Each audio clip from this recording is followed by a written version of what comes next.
our last video, we left off with the drive from St. George through Fredonia on the way to Jacob Lake and then to Damati Campground. On paper, it's 2 hours and 20-minute drive according to Google Maps. However, I wanted to make a brief stop in Jacob Lake, top off the fuel tanks and make sure that I would have fuel in my vehicle.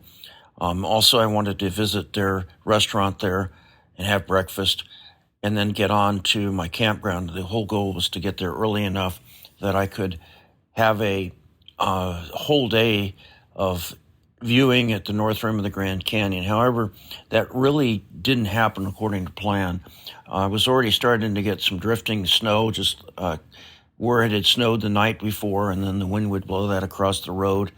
When I got to Jacobs Lake, there was quite a line for breakfast, and so I did eat there, kind of put a ding in my schedule, but the big thing is I wanted to get one of the camping spots that it's available at Damati Campground, and that turned out to be a fantastic campground. The thing that I want to mention is just from Jacob Lake to the Grand Canyon, the north rim of the canyon, is 45 miles. Just because of the nature of the drive and everything, if you have a little bit of adverse weather, it can really add to the drive time. In fact, everything in the north rim is a little bit spread out. You're going to find out later, like when you leave where the lodge is to go out to some of the viewpoints, it's a out and back. So every time you're making these drives to the viewpoints, it's an out and back. To go all the way to the tip of the drive is 23 miles. So be prepared. Everything is kind of spread out. For instance, when you hit the initial ranger checkpoint where you check in and show them or the pass or pay for your day in the park, it's 11 miles from there to the rim. So just be advised, everything is really far apart. Another advisory is the park is closed from May 15th to October 15th. And on this trip, I got to the North Rim May 18th. And it became very consequential weather-wise. Well, guys, this is my campground. That's a convenient restroom over there. It's absolutely beautiful here. I know I say that everywhere. I'm about 10 miles from the north rim of the Grand Canyon. I'm going to stake out my campsite, get changed into some warmer clothes. I'm going to be here 2 nights. Just a super beautiful scene down in the distance there. Just awesome place to be. I had to cut my time at the North Rim viewpoint from the Grand Canyon Lodge short because it was starting to already snow heavily, and I wanted to get back and get my campsite set up. The adverse weather was really a factor. So one of my favorite posts was what I did on Facebook, where I said 17 inches of snow, 17 degrees, and 17 miles from anywhere. Hi guys, hey, I'm just taking a little break here. I've got to move some things around. I didn't really anticipate having to set up this truck as far as my bedroll and everything in a snowstorm. As you can see, the window is just solid snow out there. Part of the fun of being in the north rim of the Grand Canyon. I'm dry. I have dry clothing here in the back of the truck that I will change into. My socks are just a little damp.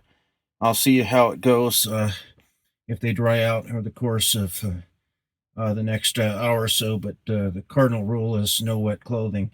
Doing pretty well as far as coping, having to redesign some systems. Usually I have my head down at the other end of the camper, but that's where all the precip and the ice is. So that's my little amenity station. That's the middle of the night bottle. That's my lantern. And so in a few minutes, I'm going to set up my sleeping bag, my clothes, everything for the night. Here, I'll get a little better light on everything in here.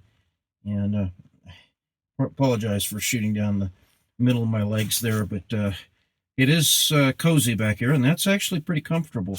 I'm warmer than I thought it would be. The big thing is to be out of the wind, out of the wet, and dry. And I have quite a bit of bedding in addition to my sleeping bag, so I anticipate being pretty comfortable for this evening. The challenge is I'll kind of have to roll up on to the side of the truck to set everything up. But like I said, I would normally set it up standing at the back of the tailgate, but right now it's snowing pretty heavily out there. You'll just have to take my word for it. It was really, really cold as that storm came in.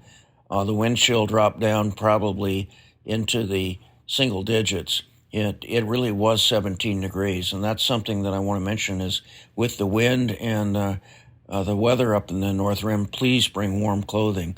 I was very well equipped, but even trying to shoot photos and things like that, my fingers froze, and I had pretty good photography type gloves that I was trying to use. So if you're there early in May, like I was May 18th, 3 days after the opening, be prepared for that. But the scenery makes it worth it. There are people that go visit the Grand Canyon and they do it in the middle of the day. The Grand Canyon has to be viewed early in the morning and late at night. Those are, of course, the golden hours for photography. But the canyon, particularly from the North Rim, lights up with beautiful light as the sun lights up the whole rim of the canyon. And so you get this beautiful glow in the twilight light. And it's one of my favorite things about the Grand Canyon. I've been to the South Rim a number of times. The North Rim is just that way, but even more impressive early in the morning or late at night. So it rewards those that are willing to be a little bit sleep deprived. I ended up spending 3 days at the North Rim, and I used most of those just to really explore. It's one of those places that I am going to come back to. I just wasn't prepared for how much time it took to get around, particularly when the roads are slick. It is beautiful. It's worth it. And I have this little video from Briggs Travels, and he kind of writes out the canyon, but you can't just go in the middle of the day and say, oh, it's boring. If you're a photographer or a hiker, give the North Rim a good look. I much prefer it to the South Rim. South Rim is kind of like Zion. It's packed with people. There is a YouTuber that always has interesting series, and his channel is called The World According to Briggs. And he lists the Grand Canyon as one of the worst places to visit in the United States.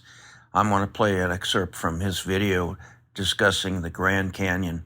And then I'm going to have a ranger discuss why the Grand Canyon has to be visited more than once and why it's a beautiful place. My feelings are more in line with the ranger. Just be aware the weather can be wild on the North Rim.